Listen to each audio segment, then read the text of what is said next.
तर ठाकरे बंधूंचा 26 जुलैला मुंबईत संयुक्त मोर्चा आहे। शिवाजी पार्क ते सिद्धिविनायक मंदिरापर्यंत हा मोर्चा निघणार आहे। सरकारला सद्बुद्धी दे, सिद्धिविनायकाला साकडं घालणार असल्याचं मनसे अध्यक्ष राज ठाकरे यांनी म्हटलंय। आमच्या मोर्चात पक्ष अजेंडा नसेल, फक्त तिरंगा असेल, असंही मनसे अध्यक्ष राज ठाकरे म्हणाले।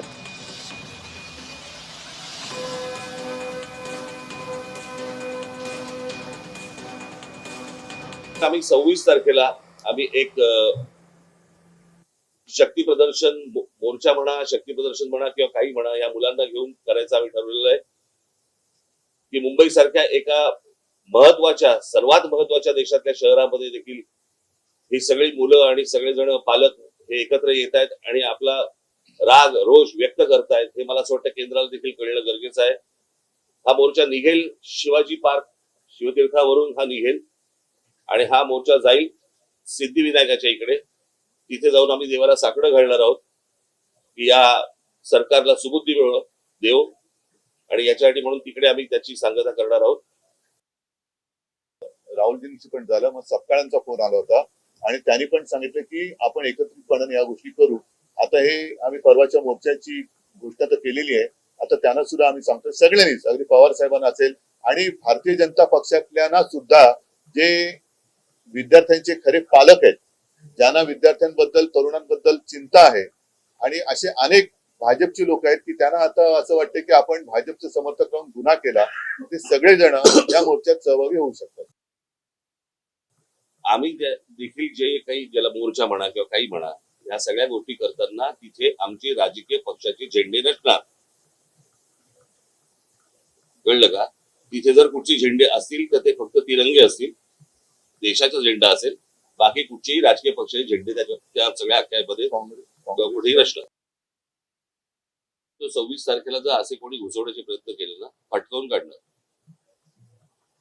कळलं का? शांततेने मोर्चा असेल, शांततेने या सगळ्या गोष्टी होतील, याच्यामध्ये कुठचीही हुल्लडबाजी नसेल, काहीच गोष्टी नसतील। पण उद्या जर समजा दिल्ली सारखं इथे काही करायचा प्रयत्न केला, इथे काही करायचा प्रयत्न केला, आमची लोक सोडणार नाही। काँग्रेसच्या काळात अनेकदा पेपर फुटले असं मुख्यमंत्री देवेंद्र फडणवीसांनी म्हटलंय। काँग्रेसकडून अराजकता पसरवण्याचा प्रयत्न केला जातोय। उद्धव ठाकरेंच्या काळात सर्वात मोठा टीईटी घोटाळा झाल्याचंही फडणवीसांनी म्हटलंय। आपलं ठेवायचं झाकून दुसऱ्याचं बघायचं वाकून विरोधकांनी बंद करावं, असंही मुख्यमंत्री म्हणाले। विरोधी पक्षाची चर्चा करण्याची हिंमत नाही, कारण त्यांना याचं उत्तर द्यावं लागेल। कशा पद्धतीनं कर्नाटकमध्ये पेपर लीक झाला, त्यांना उत्तर द्यावं लागेल। कशा पद्धतीनं तेलंगणामध्ये पेपर लीक झाले, आप पार्टीला उत्तर द्यावं लागेल। पंजाबमध्ये कशा प्रकारे लीक झाले, काँग्रेसला उत्तर द्यावं लागेल। राजस्थानमध्ये त्यांची सरकार असताना 8 वेळा पेपर लीक झाले, त्यांच्या प्रत्येक सरकारमध्ये झालेला घोटाळा बाहेर येईल। आणि म्हणून त्यांना या ठिकाणी चर्चा करायची नाहीये। अराजकता हीच केवळ मानसिकता आहे, अराजकतावादी मानसिकतेने चाललेला आहे। या राज्यातला सगळ्यात मोठा टीईटी घोटाळा उद्धव ठाकरे मुख्यमंत्री असताना झाला आणि IAS अधिकाऱ्यापासून सगळे त्याच्यामध्ये सामील होते।